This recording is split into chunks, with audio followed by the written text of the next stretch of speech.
Hello, everyone, and welcome to Intimacy with the World podcast. I am Dorita Holm, your host on this show, where we explore what it really means to be human and what really matters to be able to live a meaningful life. Today, I am speaking with Búi Dam from the Faroe Islands. Now, Búi Dam is all things creative.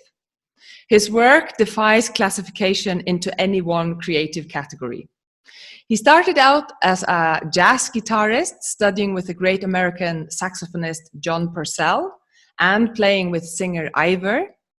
He then began writing his own songs and performing as a singer, founding the group Búi Dam and releasing 2 studio albums, Stories of Devils, Angels, Lovers and Murderers in 2007, and Man, the album Man in 2011. And he has toured extensively in Europe. He has also written a lot of music for theater. In 2009, his career took a new turn and he directed his first play, A Report to an Academy by Franz Kafka. And the year after that, he co-founded the theater company DFC, together with a dedicated group of actors, directors, musicians, dancers, and designers, striving to create innovative and experimental performing art. So Búi has formal education both in music, as an actor, and also as a director. But these last years, he has mainly focused on directing and a lot of theater. His latest theater project was directing Hamlet in the Nordic House in the Faroe Islands to high international acclaim. And as far as I understand, he is currently both co-writing and directing TV series, films, and theater. And he's the father of 2. And actually, I don't understand how he does it all. My intuition tells me there must be a lot of focus, some surrender, and quite a lot of flow to achieve all of this. So welcome to Intimacy with the World podcast, Búi. I'm so pleased to be with you. Thank you very much, Dorita. So, Búi, it seems to me that you just can't help being creative. It is as if it literally pours out of your veins in one form or another. Were you born musical? Were you born a musical and a creative soul, or how do you see this? No, actually, I started out as a football player. I wanted to be a football player from when I was very, very young. So it was sports and wanting to be the best at what I did. That's actually where I started. But I was brought up in a very artistic family. So both my parents were actors. My father was also a director and a musician, like myself. And I lived in a house, or we lived in a house that was very open, and a lot of different artists came to the house and also lived there for shorter periods when I was a child. So I was surrounded by very creative people. So I suppose that has affected my path a lot. But I was, from when I was 6, 7, I wanted to be a professional football player. Diego Maradona, who has left us now. Yes, just left us, yes. was at his peak, and I remember being 7 years old when I saw him in the World Cup in Mexico, and I was, So that's where it began for me. But I think something that has driven me a lot is to want to be very good at something. So I wanted to be a very good football player. I was 11 years old when I started playing music. So I didn't want to be an actor or on a stage at all when I was very young, and until I was quite old. I had the urge to play music and started studying drums and then guitar, and slowly, for some reason, that took over from the football. But I think I brought with me the I want to be good at something thing, the competitive part of football. I think I brought with me into the arts. But do you feel that I mean, I've followed you through the years. I know your music and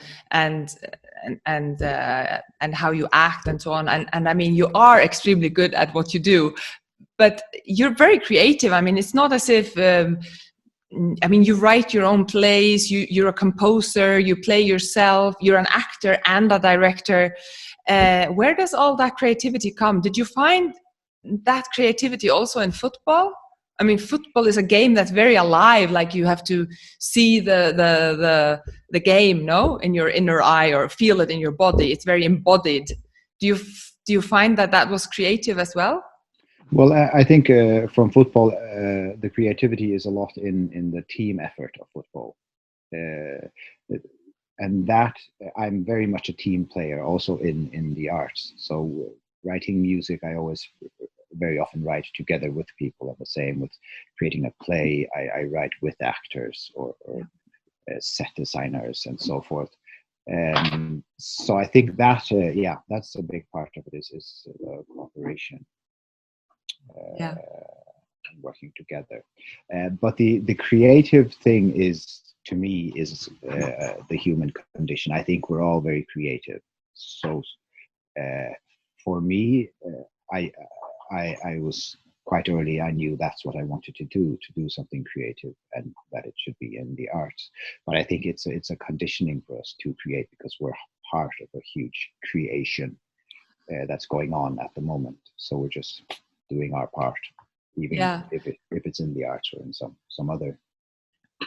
But if you ask some people, they will say, no, I'm not creative. I can't play music. I can't dance. I can't sing. I'm just not, I can't write. I'm not creative. So do you think that that's just conditioning when people say that? Do you think everybody's equally creative? Well, equally, I don't know. Equally, it's probably very difficult to. I mean, we're being creative right now, Duda. We're creating with words. So I think, they're lying when they're saying they're not creative. But it's, I mean, of course, there's a difference in working in an office and just doing your work, and going home again, and then leaving it. There's a difference between that and choosing a life where to create something is what you do. So there is a difference, and there's not a difference. Yeah. You also get better at what you do. I mean, if you do create a lot, it becomes a craft also, no? Yes, exactly. It's a craft, very much. Yeah. You know how some artists, they say that they tap into something, that this creativity, their creation, what they're creating is actually not something solely inside of themselves. Like they tap into, as you were saying, like the world is a huge creation. No, it's happening every single moment. It's like as if the Big Bang is still happening. You know, it's still unfolding. And some artists say that they tap into some creativity that is not only inside of them, but also kind of in the ether, in the atmosphere, in the where do you think your creativity comes from? Well, two things. I think I partly agree with that, but more, I see it more as if I'm part of the creation. Yeah. So of the Big Bang. So I'm part of that Big Bang, and that's one thing. And the other thing is being creative is also very hard work for me. So it's a lot, and there I can go back to wanting to be good at something. So it's not just something that I can pick up and do. I really work hard on the stuff that I write, or I really take it immensely seriously to direct a play or a film or what it is. So it's those two things, I think. Really hard work and being part of creation. Yeah, I get what, it makes sense. So, you know, when I said that, my intuition said to me, because you've done so many things, you know, so my intuition was like, there must be a lot of focus, which is what you're saying, that you work very hard at what you do and you take it immensely seriously, and you're quite perfectionistic about it. But is there also a process of surrender sometimes, that you just have to surrender to the creative process? or the flow of the process? Yes, absolutely. I mean, the surrendering to it is what I've done with my life. So my life, I have surrendered my life to creating. So that's every day for me. This is what I serve somehow, and there is for me a higher purpose in that as well. And then there are those magic moments when you, as you said earlier, you tap into something and all of a sudden a song is there, or all of a sudden you see the entire scene, or all of a sudden you have a poem. Those are like the magic moments that you're waiting for, and those moments feel like some kind of surrendering to something that I have no idea what is, but which is truly one of the main reasons for doing what I do. So when you said that you serve for a purpose, what's that purpose? A higher purpose. Yeah. Well, it's that thing that I don't know what is. Yes. Yeah. But it's more of a feeling than it's an intellectual thing, I think, for me. Yeah, it's a very intuitive thing. Yeah. So most drama and music somehow tries to reflect the human emotions, the beauty and the pain of being a human. Is that what you, through your work, are trying to come to grips with, like to understand the human, this human existence, or is it not at all?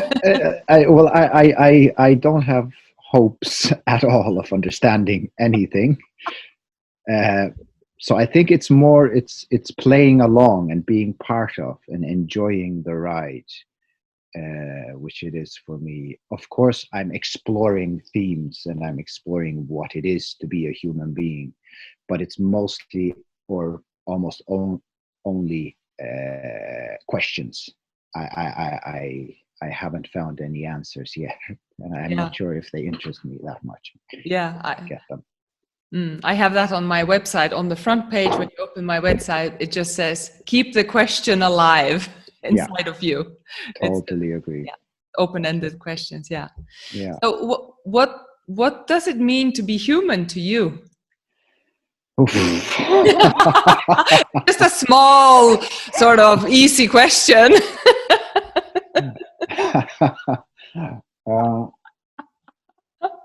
Well, I suppose it means a question. It means a quest.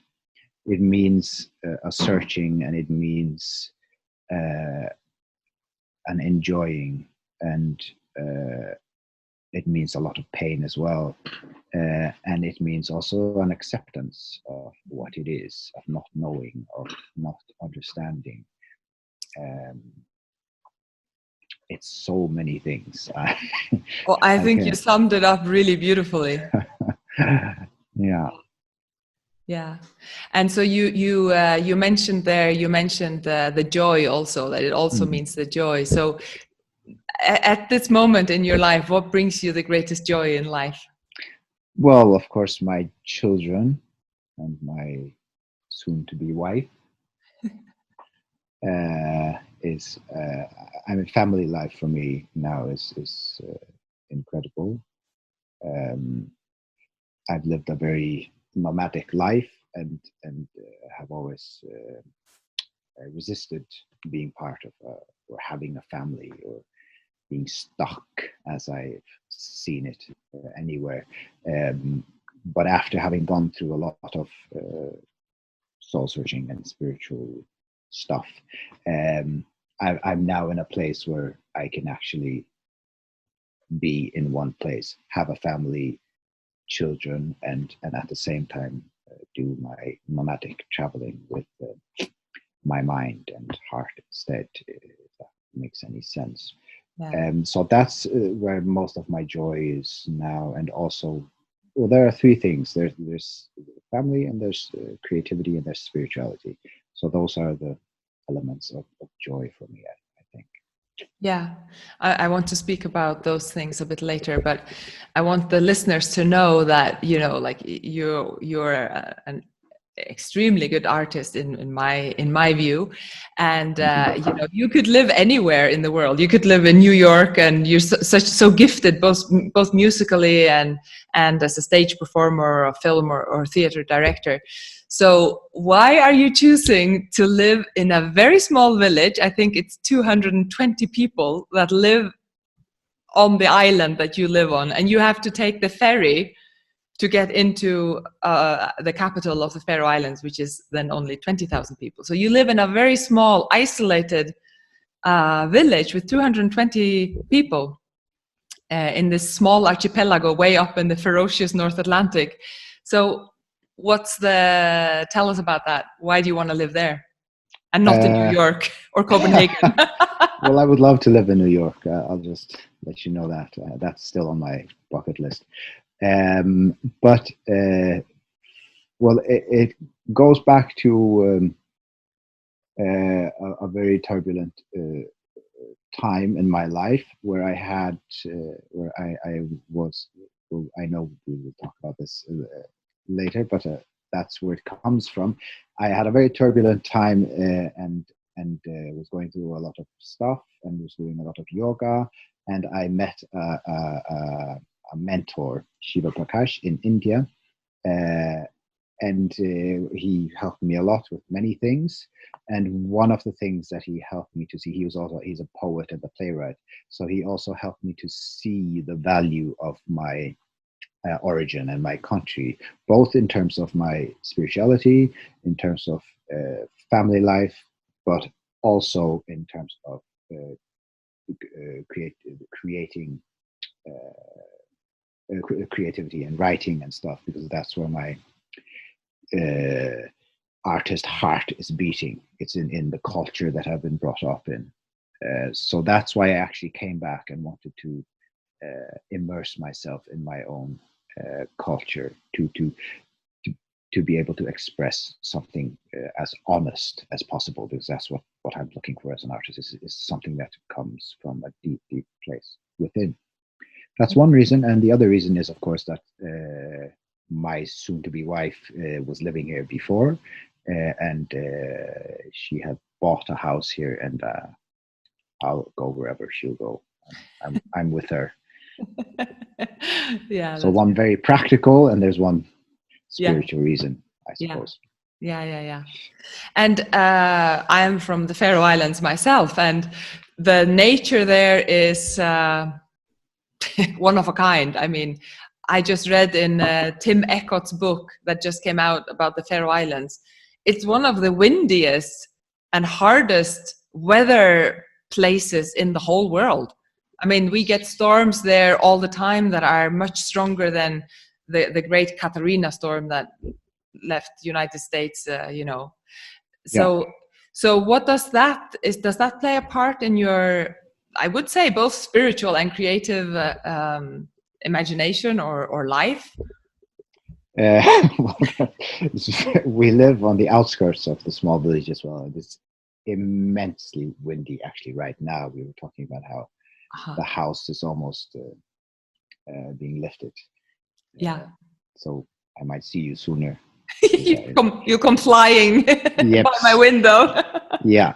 So it's very windy, and it does something to you. Yeah, it does something to your mentality and to life, I suppose, both practically but also in the inner life. I'm not really sure what it does, because this is, as you know, this is what we've been brought up with, and this is the conditions if you live here. But Jürgen Franz, he writes in Barbara's novel that man blir smuk av vind. Wind makes you beautiful. So maybe that's one of the things. I don't know. Yeah. You know that in the Faroe Islands there are no trees, and I live in Spain now. I've been living here for almost 20 years now, and I have a lot of trees here, olive trees and all sorts of trees. And it's really, really been a journey that took years for me to come into true relationship with trees. Like I just didn't understand then. I would look at them and go like, I don't know who you are. I don't understand you. I don't know what to do about you. I don't know what to feel about you. And now they are almost becoming the love of my life, you know? Yeah. Yeah, I understand.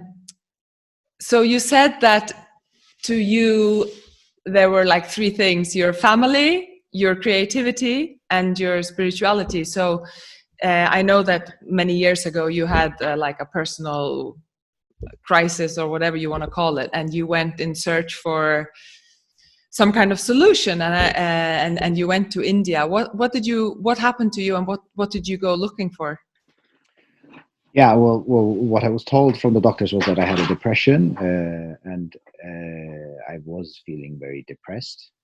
But it at the same time it felt much deeper and bigger than an abstract word, depression. So I decided not to take medicine and stuff like that. And I had studied yoga in Sweden with a very good Swami there, Swami Yanakananda, who was teaching Kriya Yoga. And I had been there, and then at one point I knew that that was the only thing that would help me. And I actually also have a suspicion that it was also the same thing that began the entire process, reflecting upon it now. So it became a journey of around 5 years where I went deep with yoga, and I learned, as I said, with Swami Yanakananda in Sweden, and he had studied with Swami Satyananda, who was one of the great yogis in India, who studied with Sivananda. So yeah, I immediately knew that I was on the right path, but I also knew that it would take a long time, it would take years to get somehow work this out. And I mean, I find like middle age terms, not middle age, Middle Ages terms from the Middle Ages. I'm like demon or stuff like that. Like I was possessed by something.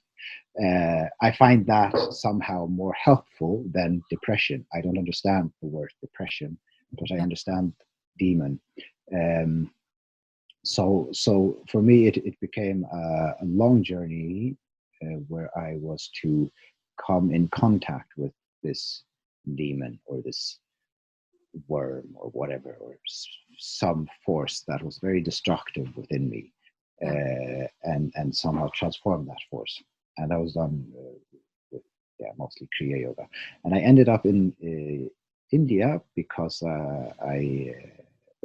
I had been there before, and I had met this person I mentioned earlier, Shiva Prakash, who was a poet, a playwright, and academic, and he was also a yogi, but I didn't know that the first time I met him. And then I read one of his books, which was called Everyday Yogi, and in the book he writes about studying with Swami Satyananda and practicing the same yoga that I had practiced, Kriya Yoga. So there was a synchronicity thing, and I contacted him, and he asked me, come to India, and we'll see what we can do. And that became like a long journey through many parts of India, and meeting a lot of teachers and people who helped me with this minor problem that I realized I was having compared to problems other people have. I also met a Ayurvedic doctor who also did a lot of what's it called? A lot of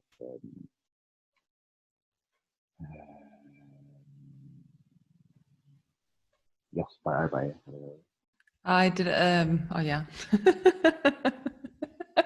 What's the word? Our English is failing us, Búi. Yes. So like a doctor doing a lot of charity work. Yeah.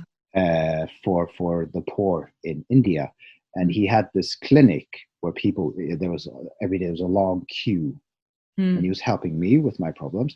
But what he did what helped me the most was that he sat me next to him as all of these people came in with their problems, and their problems were so much more serious than mine that my ego started like to shrink, and I realized that helped me a lot to get through my own, get out of my box or bubble. Yeah. So yeah, it was a long journey and very, very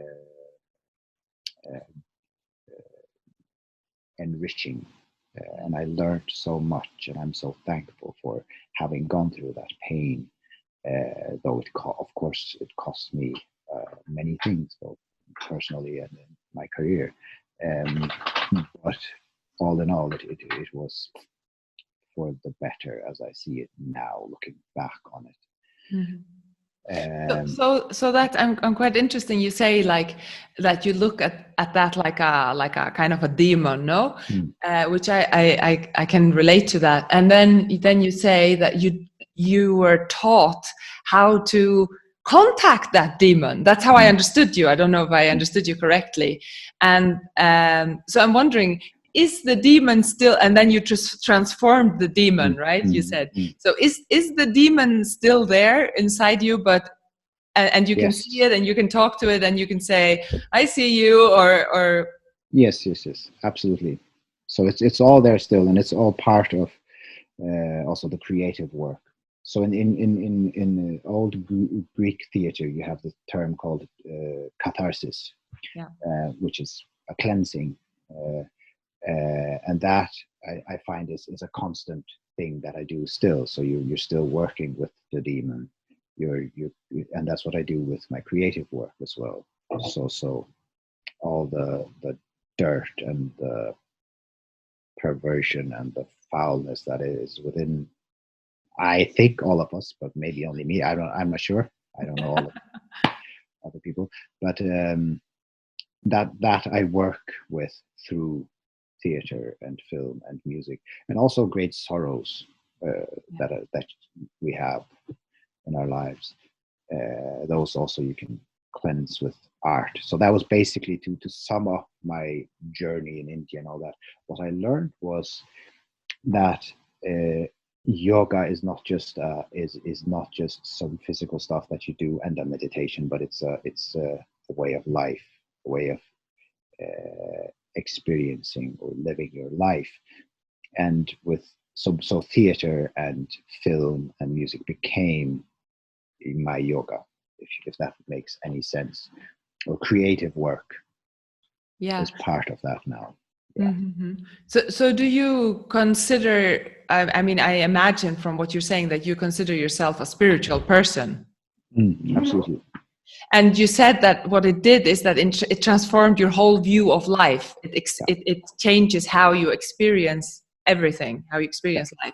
So what would you say that change consists in? Like, what's the before? How did you experience life before, or the view, and how do you experience it now? That's very difficult to answer, because also it's not like a I mean, all the thoughts. It's not clear cut. All the things that I experienced, the changes that I experienced, I had thought about before, but I couldn't. It's not here. realize them.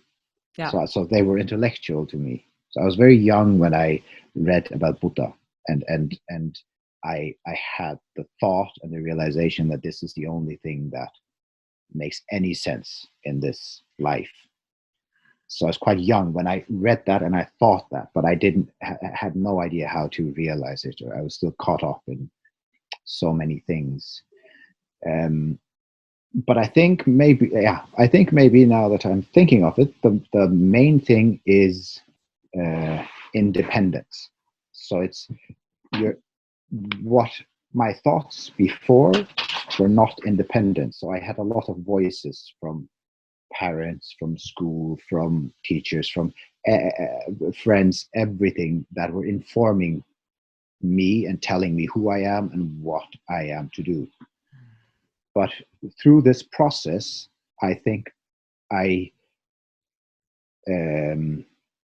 slaughtered all of those friends and all that family and buried them.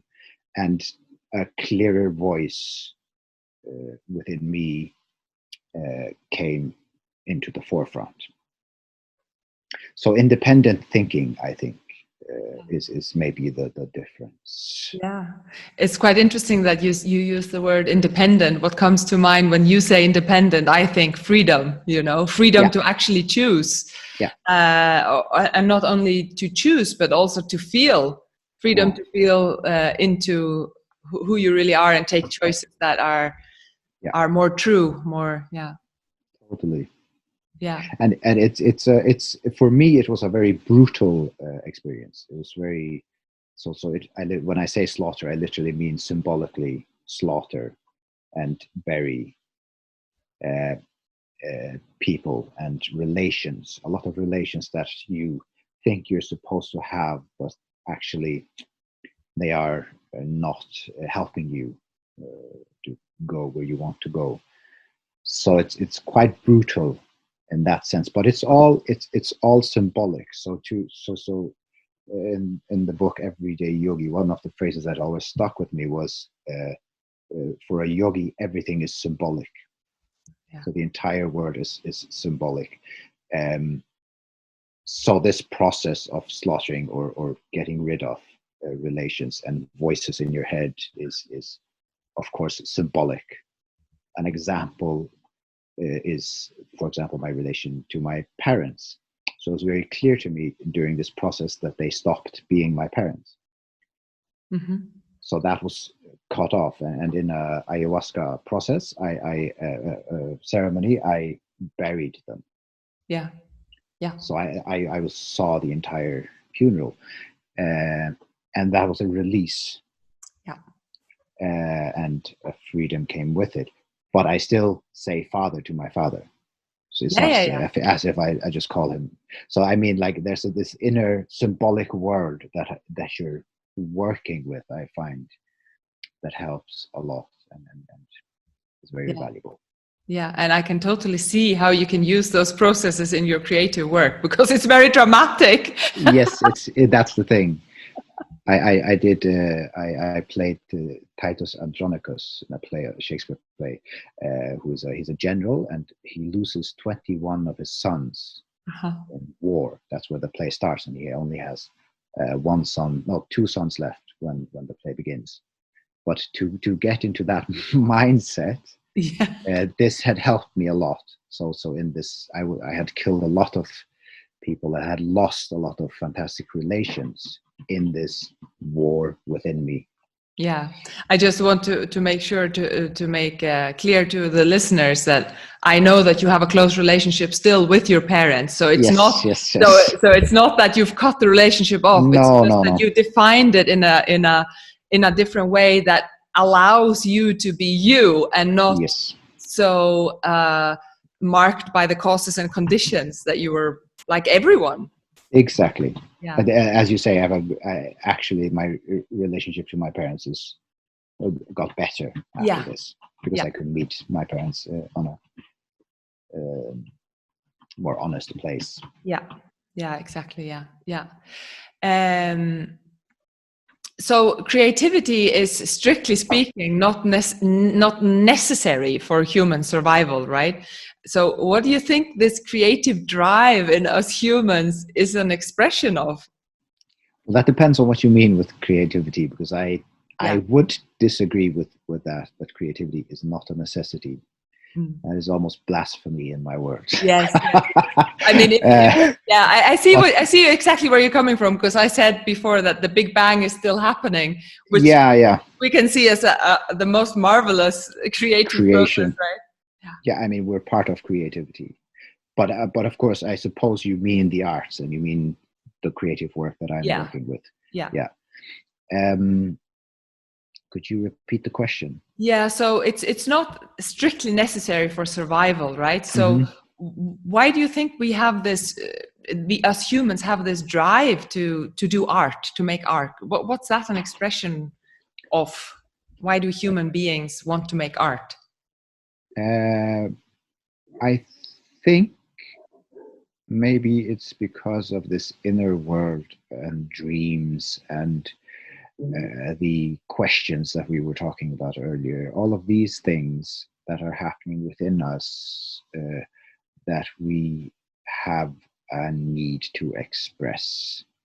It's like if you have a really good dream or a fantastic dream or a very scary dream, you really want to tell someone that dream. I think that's just something we want to do, and that's what we do in creating as well. We really need to express something to someone else. So it has a lot to do with human relation and with love between humans, I think also. Yeah. Yeah, I like that. I like that you take in that we have this imagination and it needs to express itself, right? Yeah, totally. Yeah, and that we're very relational beings. We're not reptiles that live on their own. Yeah, exactly. Yeah, so it's a part of love, actually.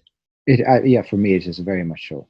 But of course, it has also, I mean, that's your field in anthropology, and religions are also from our imaginations, as far as I'm concerned, and that, of course, has helped human beings practically to gather in bigger flocks and to create bigger societies and survive and so forth. So, in practical terms, I suppose, wouldn't you say that creativity or the artistic expression is important for our survival? Do you think the human to species keep the group together? It's like cohesion, like the glue. Yeah. I see. Do you think the human species would be what it is now if there was no art? It's a very interesting question. I was just thinking as you were saying that religion, you know how Joseph Campbell, who writes about the myths all over the world, he says that all religion and all spirituality is in its essence a cry for help, you know, because it's so hard to be a human being, because we have this imagination and we have so many demons and then you said that in your view, religion is all a part of our imagination. Is that all you see spirituality as, or do you think there is something more not tangible, but is it all just imagination inside your head, or is there actually how do you see this? Can't even phrase the question. Firstly, to me, there's a difference between religion and spirituality. So religion is more what's it called? Institutionalized. Institutionalized and structured. Spirituality is something much more mystical and intuitive for me. So no, absolutely, that thing that I don't know what is more than imagination. Imagination comes from that thing, I find. It's part of it, and it's part of everything.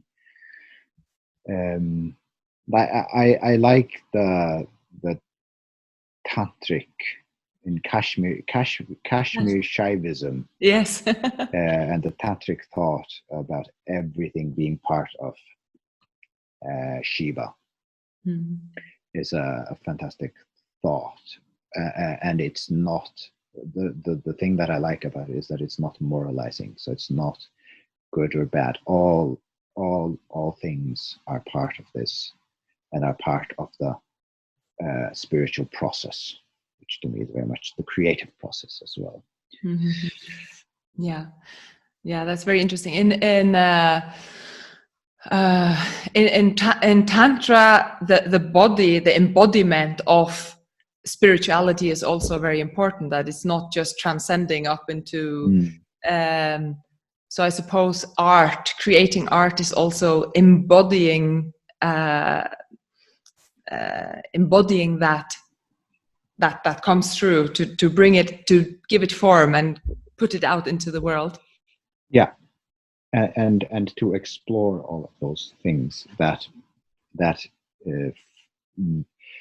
well, it has also to do with what in the yogic world and in India you would call karma, that we might call sin in Christianity, but it's not exactly the same thing. But karma, it has both good and bad qualities, and they have to be lived. So it's not something that you can just suppress, but you have to live it. So in my karma, or is creativity and working with art, but there's also having a family, and there's also eating this and this food, and there's also getting into this conflict, and so all of life is like part of my process. Yeah. And because I'm saying this because I had this urge when I was in my crises to go up on a mountaintop and meditate and stay there, because I knew that I could handle. Mm-hmm. But eventually I started realizing that meditation had to come out into life with my fellow human beings in order for me to progress spiritually. Yeah, you have to actually clean it up by living it. Yes, exactly. Yeah. And you have to be in the middle of the messiness of real life. Yes. Yeah.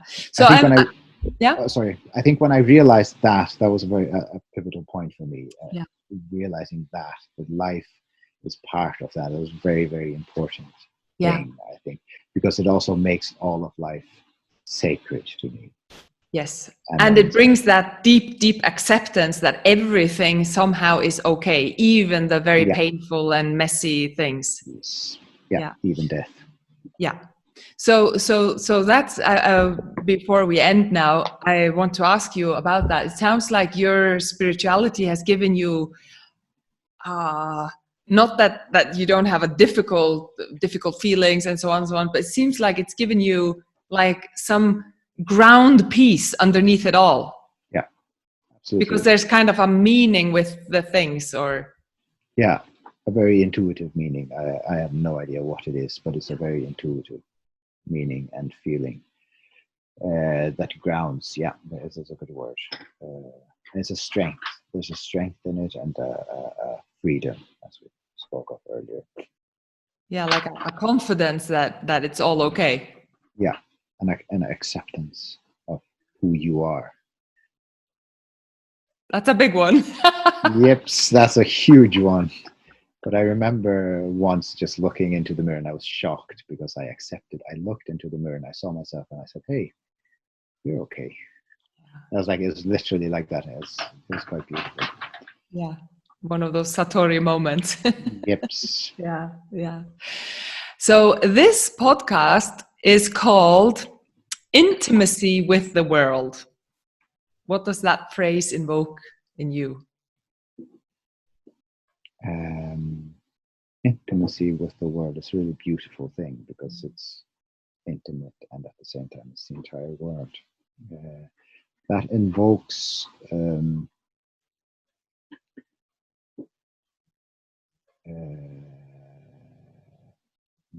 basically what I think I'm trying to do with art is intimacy with the world, because intimacy is it's something within me, and it's very intimate and also personal, but I really wanted to communicate to the world, because communication is of the essence in what I do. Yeah. So I might borrow that one. You're very, very welcome. And then I want to know, where do you feel, this is the my last question for you, Búi, what do you think might be your current edge as a human at the moment? You know, like, where are you struggling or wishing to grow, or where are you working on yourself these days? I think wishing to grow as a parent is absolutely the first thing. And as you know, it's a challenge. Every day is a challenge.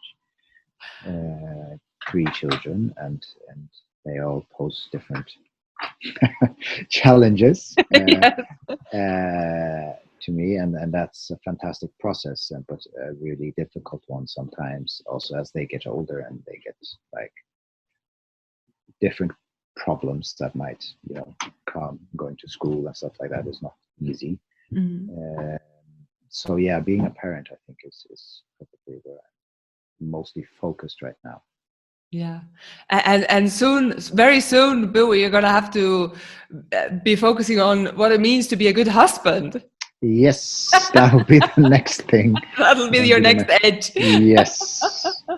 But of course, also as an artist, you're always looking for that. You're living on that edge. So, Yeah. so it's a constant struggle to get better. Now we're back at the beginning with the football, so it's a constant struggle to get better at what I'm doing. That's But are you able to balance out that that need to be the best, or that need to for the perfection? Are you holding that in a balanced way, do you think? Yeah, today I am. Yeah, I wasn't earlier, but today I am. Yeah, it's more of a positive drive now, I think. Yeah. I hope. I'm not sure. I mean, everything can change. Yeah. Tomorrow. And everything does change. Everything does change. Okay, Búi, thank you so much for spending this time with me. Thank you. Been looking forward to speaking to you. And let me just say to our listeners that these podcasts that I do, I don't really have a choice. I have to do them in English because our native language, me and Búi, we speak Faroese, and there are only like 60,000 people in the whole world who speak this language, so I wouldn't ever get many listeners, you know. So sometimes we are going to be struggling to find words. Yes. Yes. Okay, so I really hope you enjoyed this episode with Búi Dam, composer, actor, theater director, filmmaker, and so much more. And thank you so much for listening to Intimacy with the World podcast with me, Dorita Holm. And please be sure to subscribe to the podcast and to leave a comment. And if you are with us on YouTube, please like the video and leave a comment. This greatly helps other interested people find these inspiring conversations, and it also helps me. So thanks again, and see you all next week.